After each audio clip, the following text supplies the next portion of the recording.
Сырттан келген туристер жөнүнө эз алган келгенде ана жеңил тамактар бар го, ошолор гана жеп кайра чыгып кетишет. Жок, айтпайм, көрсөтпөйм. Удостоверение мен сизге YouTube каналымды көрсөтөйүн. Жок, YouTube канал удостоверение көргөз. Мен тартып алайын деп мемлекет дагы. Эми киши башына акча алат экен, аренда калдык, мындайча айтканда. Канча калдыңыздар мага? Тапчан 400 сомго. Арендага берилбейт. Аны ким айтат аренда берилет деп? Биз элдерден сурадык байка. Элдерден сурасаң, элдерден интервью алып мени. Интервью алдыңызбы? Алсаңар болуп турду бай. Жок, отуруңуз байка, албай отуруңуз. Башка нерсе айтпайм болду, сен эчнесең. Жок, отуруңуз мен сурап албайм. Мен сага айтып коеюн экен. Апа коюңа мен. Жок. Мен узу сени көргөз айттым го. Кайсы каналдан экенин. Мен Азире Досмол YouTube каналынан. Билбейм YouTube каналын. Мага Кыргызстан телеканалына келсин, элдерден келсин, Качпай эле байка жооп берип койсоңуз өзүңүзгө эле жакшы болмок да. Жок, мен качкан жерим жок экен. Эмне качып кетип атасыз? Бухгалтерия деген бар. Акчаны кантип түшкөнүн ошолор билет. Жок, аны айтпай эле коюңуз мейли. Башка суроолорго жооп бербейсизби?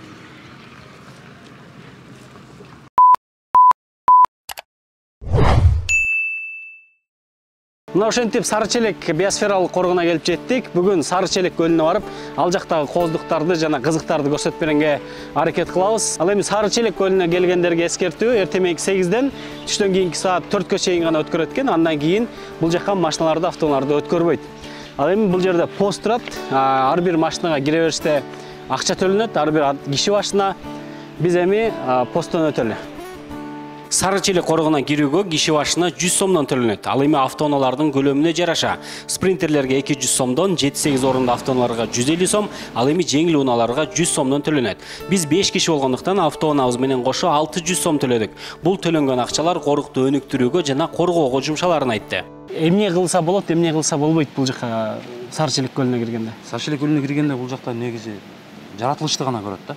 Жаратылыштын гана. Мисалы, сууга түшкөнгө болбойт. Сууга түшкөнгө болбойт, ооба. Балык кармаганга болбойт, аңчылык кылууга болбойт. Болбойт, ооба. Шашлык кылгангачы? Сырттан келген туристер жөнүнө эз алган келгенде ана жеңил тамактар бар го, ошолор гана жеп кайра чыгып кетишет. Вау! Посттон ары Сарычелек көлүнө чейин 13 чакырым ушундай таштак жол менен жүрүүгө туура келет. Корукчулардын айтуусунда бул жолду асфальттоого тыюу салынат. Анткени биринчиден биосфералык корук, экинчиден жол кооптуу дейт. Бул жолдо баратып эле чыныгы мал баспаган жапайы жаратылышты, кооздукту көрүүгө болот. Мына ошентип Сарычелек көлүнө да жетип келдик. Негизи бул долбоордун максаты Кыргызстандын кооз жерлерин көрсөтүп берүү. Бирок Сарычелекти баарыңыздар билесиздер. Жылына 1000 деген туристтер келет. Бул жолу Сарычелекти биз байкаган анча-мынча кемчиликтерине токтолуп кетели дедик. Кандайсыздар? Жакшы. Каяктан келдиңиздер, апа? Не деп сөйлейин? Эме. Каяктан келдиңиз? Канча? Каяктан келдиңиз дейт. Абилетимде. Абилетимден кел. Жактыбы? Не кыл дейт? Жактуу дейт, жактуу дейт. Жактыш. Мен өзүм ишерди чоң ойгом. Бектиксиз, местиксиз. Сарычелекти чоң ойгом ишерди. Канчадасыз? Канча көрдүңүз? Билбейм канчага. 92 жашта. Көлдүн башына көчүп отук. Неки кылага отурганбыз. Эсиңиздерде болсо, кирип келе жатып корукчудан сураганыбызда бул жерде тамак жасап, отуруу, эс алууга тыюу салынат деген. Чынында биосфералык коруктун шартына ылайык тамак жасаганга болбойт. Бирок бул жердеги көрүнүш такыр башкача. Тапчандар коюлуп, шашлыктар жасалып, дастркон жайылып отурган элди көрүүгө болот. Ассаламу алейкум. Кандайсыз, шеф? Кандай эс алып атасыздар? Жакшы, Кудайга шүгүр, жакшы болот. Аты жөнүңүз? Тилекмат. Каяктан келдиңиз? Токтогулдан. Токтогулдан, Негизи эле могу тапчанды аренда калдыңызбы же бекерле? Эми киши башына акча алат экен, аренда калдык, мындайча айтканда. Канча калдыңыздар мага? Тапчан 400 сомго. Тапчан 400 сомго, Бул бир күнгө, Бир күнгө. Кайсы жерден алдыңыз? Ушу жерден алып, тиякка барып өздөрүнө сурап, ушулар беришти. Негизи могу коруктун ичинде тапчан коюп, монтип отурганга уруксат жок экен негизи. Билчү элеңиз? Жок, билчү эмесмин. Билчү эмессиз, Сәт түшүнүктүү. Жакшы отуруңуздар анда. Эс алыңыздар, жакшылап. Салам достор, мен Москвадамын. Москванын Новогреево деген метросунун жанында Киргизия деген торговый центр бар тугандар. Мына ошонун жанында бул жакта менин дос балам чайхана ачкан. Азыр ошол чайхананы силерге көрсөтүп берем.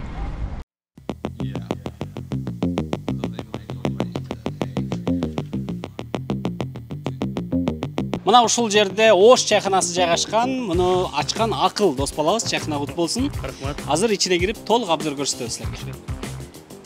Ош чайханасында өзгөчө атмосфера, мыкты тейлөө жана эң даамдуу тамактар бар. Ишенбесеңер, мына өзүм жеп көрдүм. Дос тугандарыңыз менен келип көңүл ачып отуруп кетсеңиздер болот. Жана ар кандай маареке кечелерди ушул жактан өткөрүңүз. Чайханада эң башкысы даамдуу тамак аш болуш керек. Ош чайханасындагы тамак ашты даамдап көрдүм. Бул жерде турган өтө даамдуу экен чындыгында. Азыр досторубуз менен тамактаналы деп турабыз. Тамагыңыздар даамдуу болсун. Алга жеттир. Көрсө бул тапчандарды ушул жердеги корукчулар арендага берип, тамак аш жасап бизнес кылат экен. Алардын айтымында, эгерде бул жерге тапчан коюлуп отургузбаса, элдер өздөрү ар кайсы жерге отуруп башаламан кылып жиберерин айтат. Ал эми Сары Челек коргунун директору Назаралиев Абдыразак мырзадан бул боюнча комментарий алуу кыйынга турду. Жок, айтпайм, удостоверение көрсөтпөйм. Удостоверение мен сизге YouTube каналымды көрсөтөйүн? Жок, YouTube каналым удостоверение көргөз. Мен тартып алайын деп мемеге дагы. Мен сизден суранып атпайм, бир-эки неме суроого жооп берип коюңуз. Айтпайсыз мана суроо. Аты жөнүңүз ким? Назарбек Абдыразак Чекеевич. Абдыразак. Сары Челек коргунун директору болом. Ушул коргун. Иштегениме 1 жылга жакындап калды. Ооба. Бизде мындай бир-эки эле суроо бар. Сизге мындай бир жаман суроо берейин деп атам. Жок, мен ойлонуп атам, просто баягы мындай да, ар ким келе берсе берген интервью бере бересиң. Же телевизорго чыгарбайт, же эчнесиге чыгарбайт. Мен сизди YouTubeга чыгарам байке. Сиз ал жагынан кабатыр албай эле коюңуз. Мен жакта тайып коеюн. Болуп турмайды. Кыргыздын жигиттери катары эми суранып калдым, бир сөз жооп берип коеюн. Мына бул жакта биз биосфералык корук деп атабыз. Бул коруктун эрежелери кандай мисалы? Бул жакта эмнелер болуш керек элдер үчүнчү? Эмнелерге уруксат бар, эмнелерге уруксат жок? Ушул элеби? Корук 1959-жылы ушулган экен. 1979 жылы ушу биосфералык статуска ээ болгон экен. Бүткүл Союз дүйнөлүк ЮНЕСКО кирип, ошо биосфералык корук деген наамды алган да. Анан корук 3 зонага бөлүнгөн. Өзөк зона, биосфералык зона, анан корголуучу зона деп. Буфердик зона биосфералык эмес. Анан өзөк зонада, өзөк зона ушул жерлерде бардыгы. Өзөк зона ушунун бардыгы, могу көлдүн бою, чарбалык иштер жүргүзүлбөйт. Чарбалык иштер болгондо эмнелер жүргүзүлбөйт? Чарбалык иштер болгондо положениеси бар, положениеде жазылгандын баарын окусаңыздар болот. Эмне положение эмес? Положение окуп көрүлө да. Эмне положение? Кызыксаңар окугула, жоксаң мен кызыксаңар окугула. Биосфералык буфердик зонада дагы эч кандай чарбалык иштер почти ушу өзөк зонага окшош эле. Корголуучу зонада чарбалык иштер жүрөт. Корголуучу зона азыр келдиңер алардан наракта. Бирден бирок ушу буфердик зона өзөк зона болуп бөлүнөт да. Биосфералык корукка байке адамдар мисалы туристтер келгенге уруксат барбы? Бар. Бар, Алар эмне кылганга уруксат жок? Тамак жасаганга уруксат барбы, жокпу? Тамак жасаганга уруксат жок. Мен өзүм да ошол жерге келгенден барака ошо телевизорго чыгып бир кайрылып коеюн дедим эле. Бул жака келгенде жеңил желпи тамак алып келсе, ичимдик жана кола, ошолорду эле алып кетсе жакшы болмок. Анан бул жерге экен. Отурсачы? Отуруп, майыл отурушу любой жерге болбойт. Мына биздин тиги бетте тапчандар коюлган мурда. Ошол тапчандар былтыр азыр деле турат. Азыр деле турат. Канча тапчан бар эле мурда? 11 болсо азыр тапчан жок почти. Жок, биз жаңы эле көрүп келдик байке. 8 тапчан бар экен. Аны билбейм, аны көрбөдүм. Мен алдыргам. Жок, аерде элдер аз келет дагы. Күндө элестигим айтып барат. Элдер көтөрүп чөкап барылып төшөгү жок болсо полголо отура берет дейшип. Могу тапчандар боюнча байке. Азыр эми тиякта элдер отурушат да тапчандачы. Аны сиздер алып коюшуңуздар керекпи же элдер өздөрү каалагандай отура берсе боло береби? Жок, аны алып коюлган.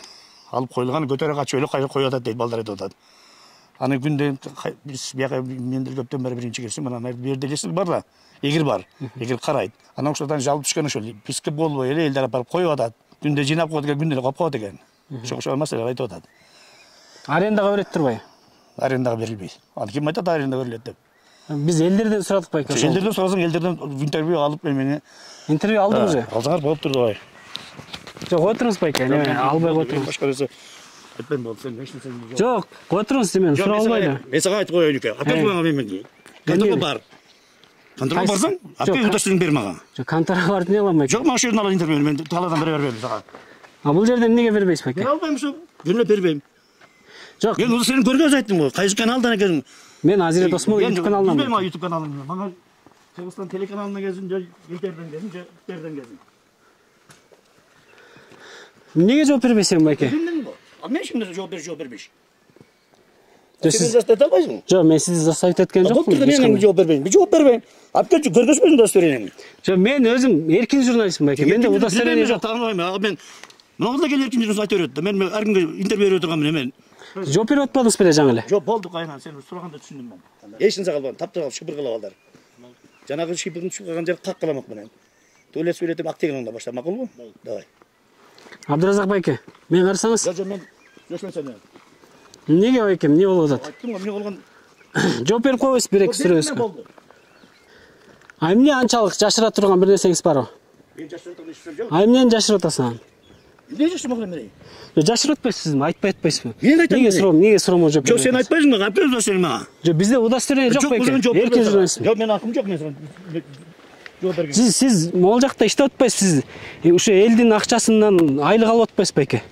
Элдин акчасынан айлык албайм мен. Мисалы биз могул жаккачы кирип атканда 600 сом төлөдүк да, киши башыначы. Ооба. 6 киши элең? Ооба. 6 киши 600 сом төлөйсүз. 600 сом төлөйсүз. Ооба. Ошол 600 сомго дагы 100 сом. 100 сом төлөйт. Ооба. Эмне үчүн? Эмне үчүн? Анды монополиядан ар бир адамга 100 сомдон белгиленген. Ар бир машинага 100 сомдон белгиленген. Ошол эле тариф. Кассага барсаң чек берет, кассовый чек берет. Аласың келет. Ошол 100 сомду эмне үчүн төлөнөт могу? Ал 100 сомдор каяка кетти мисалы? Аны каяка келген сен текшербейсиң мени. Башка текшерет. Жок, мен текшерип аткан жокмун. Сиз отчетун беришиңиз керек. Отчет бербейм мен сага. Мага бербей эле сиз элге отчет бериңиз. Бер албайм демей. Эмнеге бербейм болду? Байке, бул сизди эл көрүп атат могу жакта. Көрөбөсүң, көрсүң мен. Сен мен үкөн сен мен артынан эрчип бер жагы. Эми сага түшүнүктүү кыргызча айттым. Не бул? Журналист болсоң. Мен эркин журналист. Удостоверение жок. Жок, мен жок болсо мен жооп бере албайм. Удостоверение камера байке. Жок, майли. Жооп бере албайм болду. Жок, сиз демек сиздин жашырган бир нерсеңиз бар да мындай. Сен мен артынан эле бортулар эле мындай байланыш болуп эле мындай суплетип жүрөсүң. Текшергендер аны отур. Текшергендер азыр шөп болот бар менде. Мына мисалы жол жаздан бери жооп бербейм сага эч кандай. Жаздан бери сүрдүрүлө экен. Эртең мына бүгүн аким келди. Эртең грейдер берем деди. Грейдер жок да эместе. Жүрдөн сар жерде грейдер жок да. Мына эртең биз күнү грейдер түшөт кыла каласа. Эң жөнөкөй эле суроо берейинчи сизге. Ушул автоунаалар кирип чыкканда сиздер акча алып атпайсыздарбы? Ооба. Бир жылына же болбосо бир сезонго канча акча түшөт? Эми мен бул сезонду былтыркы сезонду билбейм. Былтыркы сезондо эмне келбейсиз? Билбейм. Мен андай грейдер эмес ошондо. Быйылкыны билесизби азыркыны? Эми башталып атпайбы? Кийинки суроо байке. Жок, жооп бербейм мен. Байке, кое туруңуз. Кое бербейм, жооп бербейм. Сен мага башыма алам. Сизден жаман нерсе сураткан жокпуз, Абдыразак Мен байке. сени караган. Айттым го, жүрүн апке, конторго бар. Кудо сени көргөс мен жооп бере салам. Сиз азыр конторада болосузбу? Конторда болом мен. Азыр анда ошол жака өтөйүн анда, Пожалуйста. Эмнеге бул жактан жооп берсеңиз эмне болот? Жок, сен удостоверение алып бар. Удостоверение Жок, мен карасаңыз. Жок, мен адамга жооп бере албайм. Жөр кылай.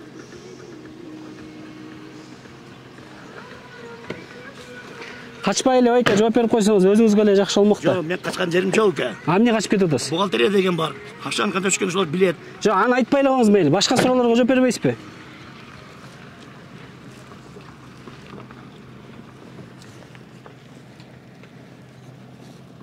Өзүңүздөр байкагандай, Абдыразак байке биздин суроолорубузга жооп берүүдөн баш тартып кетип калды. Удостоверение шылтоо кылбай, өзүнүн күндө кылып жаткан ишине байланыштуу суроолорго жооп берип койсо деле болмок. Калган жыйынтыкты өзүңүздөр чыгарып аласыздар деп ойлойм. Россияда жашап жаткан мекендештер, кандайсыздар? Планета 312 кыймылсыз мүлк агенттигин билесиздерби? Билбесеңиздер, жакшылап угуп туруңуздар. Сразу айтып коеюн, бул курулуш компания же кооператив эмес. Бул компания 2015-жылдан бери иштеп, 7000 кыргызга үй алууга жардам берди. Эгер сиз Россиядан нак акчага же ипотекага үй алам десеңиз, же үйүмү сатам десеңиз, анда биздин компания агенттик жана юридикалык кызматты көрсөтөбүз. Бул компанияда өз ишин мыкты билген адистер кызмат кылат. Суроолор боюнча экрандагы номерлерге кайрылыңыздар. Ал эми азыр сиздерге эки айырмачылыкты көрсөтүп берейин. Бул жыгачтан салынган коттедж, жанындагы беседка, асфальтталган жолдор, көлдүн жээгиндеги пирс кимдер үчүн салынган деп ойлойсуздар? Албетте, туура таптыңыздар, бул биздин чоңдор үчүн. VIP коноктор ушул жерге келип эс алышат. Бул жактын эми жолун карагыла. Баардыгы асфальтталган, биякта мына беседкасы турат. Жакшынакай болгончу. Аркы бетте элдерге, карапайым элдерге коюлгандай, бул жактын шарты башка, көрүп атасыңар. Көлдүн жээгине ушундай жакшынакай болгон тепкичтер менен түшөсүн. Мондай коз жол менен. Аркы бетте болсо бүт бардыгы ылай, топурак, эч бир тепкич, эч бир асфальт жок ал жакта. Могул жерде жакшынакай пирс бар экен. Мына ушул жерден удобный туруп алышып, монтип Сарычелек көлүнө суктанышат экен. Ал эми тетиги карапайым эл сүрөткө түшүп аткан жактын кебетесин өзүңүздөр көрдүңүздөр. Эч кандай мондай шарт жок, эч кандай пирс жок. Болсо ошол жака деле ушундай кылып сонун кылып тосуп жасап койсо болот ал жака делечи. Өзүңүздөр көргөндөй суунун боюна чейин топурак жол менен түшүп, ошол жерден сүрөткө түшүп атышат. Ал эми жөнөкөй эл мына ушул жол менен көлдүн жээгине барып сүрөткө түшөт. Мынакей достор, бул жака парковка токтогондон кийин көлдүн жээгине бара турчу жол мына ушул да. Бул жакты көргөндөй мына таштак, топурак, ылай. Мисалы жамгыр жааганда бул жак ылай болуп калат. Көпчүлүк биздин карапайым элдер мына ушул суунун жээгине ушул жол аркылуу келип туруп, мына ушул жерден сүрөткө түшөт да көпчүлүгү. Мына мунун четинде бул жактарда деле эч кандай бир отуруп, эс ала турчу скамейка же болбосо бир отургучтар жок. Мынакей бул жака келели. Жолду көрүп атасыңар өзүңөр. Ылай бул жактан тайгаланып жыгылат бирөө жарымчы. Тиякты көргөнсүңөр, тепкичтер болчу. Көпчүлүк эл мына ушул жерге келишип, мына ушул көлдүн фонунда сүрөткө түшөт. Бирок бул жердин мына кебетесин карагыла. Ушул жерде эле жакшынакай кылып түздөп, асфальттап, анан могул жака тет жакта тургандай мондай көлгө чейин мондай пирс жасап койсо, ошол жерге келип элдер монтип жакшынакай сүрөткө түшсө болмокта. Эми бул өтө деле көп каражатты, өтө деле көп сумманы талап кылбайт болуш керек. Арзыбаган акча менен ушундай кылып жакшынакай шарт кылып койсо, элдер дагы келип тияка басып кетпей, бияка басып кетпей, ушул жерге келип сүрөткө түшмөктө. Мен ушул эле нерсени айткым келет туугандар. Биринчи элге мындай жакшы шарт түзүш керек. Сары челек көлүн көргөнү келген элдерден бир сезондо 5 миллиондон ашуун каражат түшөткөн. Көлдүн жээгине жакшы шарт түзүп койсо, келген туристтердин саны көбөймөк. Анан дагы Кыргызстанда ажаткана маселеси ар дайым болуп келген. Бул жерде да ушул көйгөй жок эмес экен. Мынакей бул болсо ушул Сары челектеги жападан жалгыз коомдук ажаткана экен. Бардыгы ушул жака, ар жагы женский, бул жагы мужской. Азыр бул жагын эле кирип көрөлү. Бул жерден баратканда эле уже мына жыты көздү ачтырат. Анан эң кызыгы карагыла. Мондай ортосунда ушул эле нерсе тосуп турат. Анан адамдар эми киргенде бул удобный эмес туугандар. Бул жерде бирөө отурат, бияктан өтүп кетет, карапчы. Мондай өтүп барат, бул жакта отургандар менен учураша кетсең да болот да. Эгер башка өлкөдөн турист келип кала турган болсо, мындай жерге кирет дагы ошол боюнча экинчи жолу келбейт. Эң жөнөкөй ушул туалет маселесин дагы оңдошубуз керек. Сары челек Кыргызстандагы 5 эң белгилүү жана кооз жерлердин бири. Туш тараптан туристтерди тартууга да ыңгайлуу жер. Ал эми келген туристтерге жакшы шарт болушу керек. Мен бир гана өлкөбүздө туризм өнүгүүсүн каалайм жана ага салым кошууга даярмын.